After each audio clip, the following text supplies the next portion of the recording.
Assalamualaikum warahmatullahi wabarakatuh.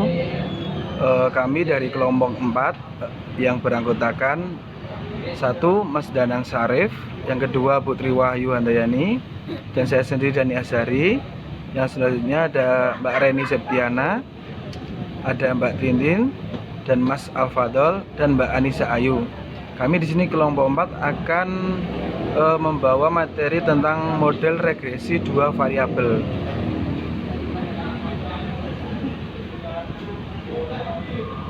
Ya, di sini regresi dengan dua variabel umumnya dituliskan dengan simbol berbeda berdasarkan sumber data yang digunakan.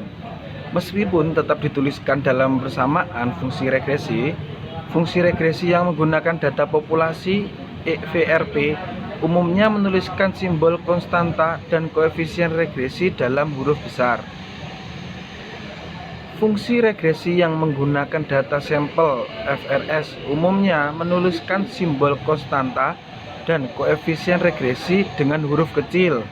Ya, di sini ada Y sama dengan A plus BX plus E, di mana A besar atau A kecil itu merupakan konstanta atau intercept.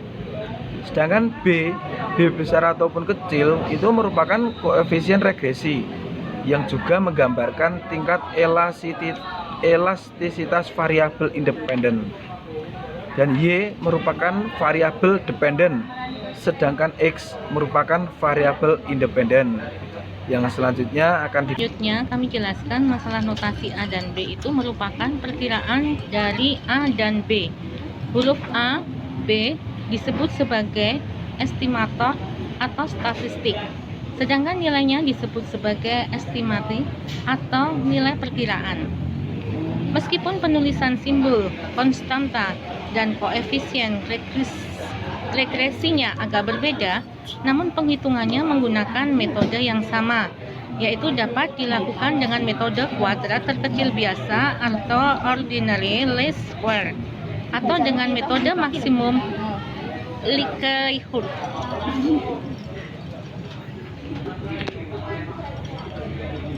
Prinsip-prinsip metode OLS. Analisis dilakukan dengan regresi, yaitu analisis untuk menentukan hubungan pengaruh antara variabel bebas terhadap variabel terikat. Regresi sendiri akan menghitung nilai A, B, dan E error. Oleh karena itu, dilakukan dengan cara matematis. Hasil regresi akan menghasilkan garis regresi. Garis regresi ini merupakan representasi dari bentuk arah data yang diteliti. Garis regresi disimbolkan dengan Y, dibaca Y topi atau Y cap, yang berfungsi sebagai Y perkiraan, sedangkan data disimbolkan dengan Y saja. Selanjutnya akan dijelaskan oleh Mbak Reni. Nilai A dalam garis regresi digunakan untuk menentukan letak titik potong garis pada sumbu Y. Jika nilai A lebih besar dari 0, maka letak titik potong garis regresi pada sumbu Y akan berada di atas origin atau 0. Apabila nilai A lebih kecil dari 0, maka titik potongnya akan berada di bawah origin atau 0. Nilai B atau disebut koefisien regresi berfungsi untuk menentukan tingkat kemiringan garis regresi. Semakin rendah nilai B, maka derajat kemiringan garis regresi terhadap sumbu X semakin rendah pula. Sebaliknya, semakin tinggi nilai B, maka derajat kemiringan garis regresi terhadap sumbu X semakin tinggi. Terdapat kondisi ketika FRP dengan dua variabel yang mengasumsikan bentuk sebagai berikut. YI sama dengan beta 2 XI plus Q mu I. Dalam model ini tidak terdapat intercept atau interceptnya 0, sehingga dinamakan sebagai regresi melalui titik asal. Selanjutnya akan dilanjutkan oleh Mbak Nisa. Yang selanjutnya model capital asset pricing dengan rumus ERI dikurangi RF sama dengan beta I dikalikan dengan ERM kurangi RF, di mana ERI merupakan ekspektasi tingkat penerimaan saham I ERM adalah ekspektasi tingkat penerimaan dalam pasar portofolio yang diwakili oleh katakanlah indeks saham gabungan S dan P 500. Dan RF adalah tingkat pengembalian aset bebas risiko.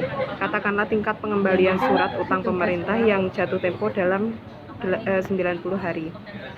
Sementara beta I adalah koefisien beta yang merupakan pengukuran dari risiko sistematik, yaitu risiko tidak dapat dihilangkan melalui diversifikasi.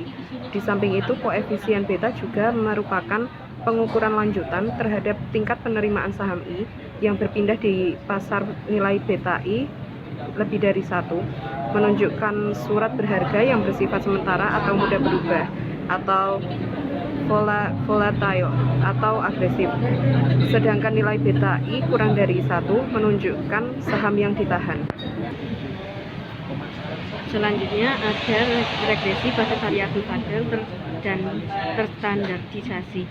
Variabel-variabel tersebut didefinisikan dalam rumus, yaitu XI sama dengan XI min X per SX, dan rumus YI sama dengan YI min Y per SY. Y itu sendiri rata-rata sampel dari Y, dan X itu sendiri rata dari sampel X. SY ataupun SX itu sendiri standar deviasi sampel X.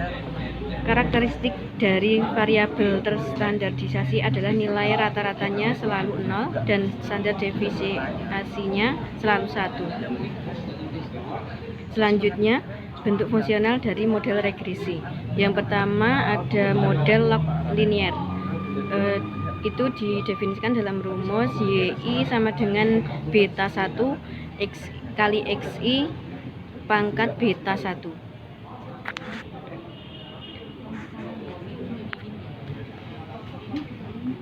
Dalam model regresi dua variabel, cara yang paling sederhana untuk memutuskan apakah log linear sesuai dengan data adalah dengan memplotnya ke dalam scattergram in YI terhadap in XI dan melihat apakah titik yang tersebar mendekati garis lurus.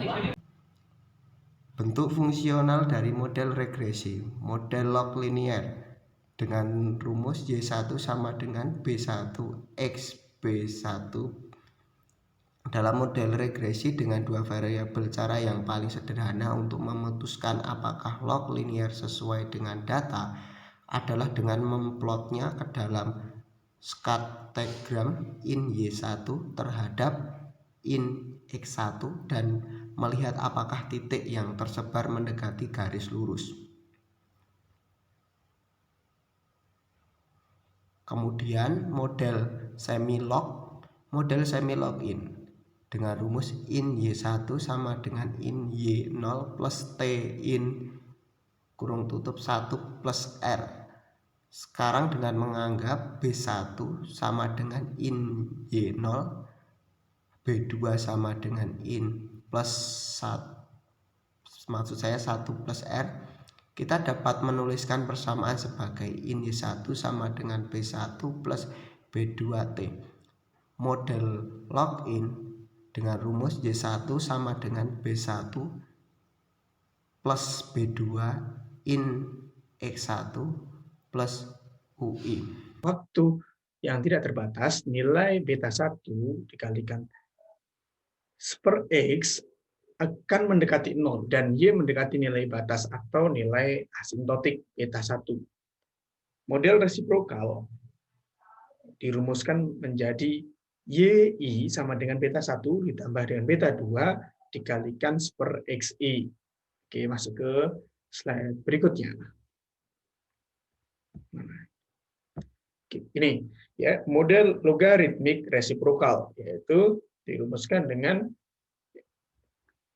in YI sama dengan beta 1 dikurangi beta 2 dikalikan per XI ditambah mu I. Begitu. Terima kasih.